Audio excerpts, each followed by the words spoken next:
I want you first to realize how powerful thought is. A thought of fear has turned a person's hair gray in a night. A prisoner condemned to die was told that if he would consent to an experiment and live through it, he would be freed. He consented. They wanted to see how much blood a person could lose and still live. They arranged that blood would apparently drop from a cut made in his leg. The cut made was very slight, from which practically no blood escaped. The room was darkened, and the prisoner thought the dropping he heard was really coming from his leg. The next morning, he was dead through mental fear. The two above illustrations will give you a little idea of the power of thought. To thoroughly realize the power of thought is worth a great deal to you.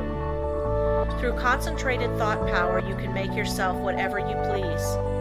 By thought, you can greatly increase your efficiency and strength. You are surrounded by all kinds of thoughts, some good, others bad, and you are sure to absorb some of the latter if you do not build up a positive mental attitude. If you will study the needless moods of anxiety, worry, despondency, discouragement, and others that are the result of uncontrolled thoughts, you will realize how important the control of your thoughts are. Your thoughts make you what you are. When I walk along the street and study the different people's faces, I can tell how they spent their lives. It all shows in their faces, just like a mirror reflects their physical countenances.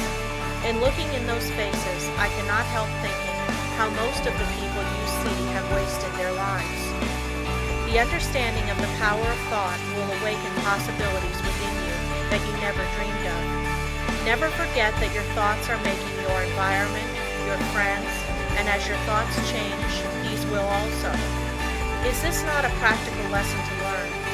Good thoughts are constructive. Evil thoughts are destructive. The desire to do right carries with it a great power. I want you to thoroughly realize the importance of your thoughts and how to make them valuable, to understand that your thoughts come to you over invisible wires and influence you. If your thoughts are of a high nature, you become connected with people of the same mental caliber, and you are able to help yourself. If your thoughts are tricky, you will bring tricky people to deal with you, who will try to cheat you. If your thoughts are right kind, you will inspire confidence in those with whom you are dealing. As you gain the goodwill of others, your confidence and strength will increase. You will soon learn the wonderful value of your thoughts and how serene you can become even when circumstances are the most trying. Such thoughts of right and goodwill bring you into harmony with people that amount to something in the world and that are able to give you help if you should need it, as nearly everyone does at times. You can now see why it is so important to concentrate your thoughts in the proper channels. It is very necessary that people should have confidence in you. When two people meet, they have not the time to look each other up. They accept each other according to instinct, which can usually be relied on. You meet a person and his attitude creates a suspicion in you. The chances are you cannot tell why, but something tells you, have no dealings with him, for if you do, you will be sorry. Thoughts produce actions. Therefore, be careful of your thoughts. Your life will be molded by the thoughts you have. A spiritual power is always available to your thought, and when you are worthy, you can attract all the good things without a great effort on your part.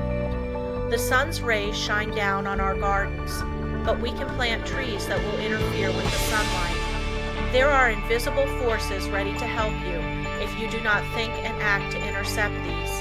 These forces work silently. You reap what you sow. You have concentrated within powers that, if developed, will bring you happiness greater than you can even imagine. Most people go rushing through life, literally driving away the very things they seek. By concentration, you can revolutionize your life, accomplish infinitely more, and without a great effort. Look within yourself and you will find the greatest machine ever made. How to speak wisely. In order to speak wisely, you must secure at least a partial concentration of the faculties and forces upon the subject at hand. Speech interferes with the focusing powers of the mind, as it withdraws the attention to the external, and therefore is hardly to be compared with the deep silence of the subconscious mind, where deep thoughts and the silent forces of high potency are evolved. It is necessary to be silent before you can speak wisely.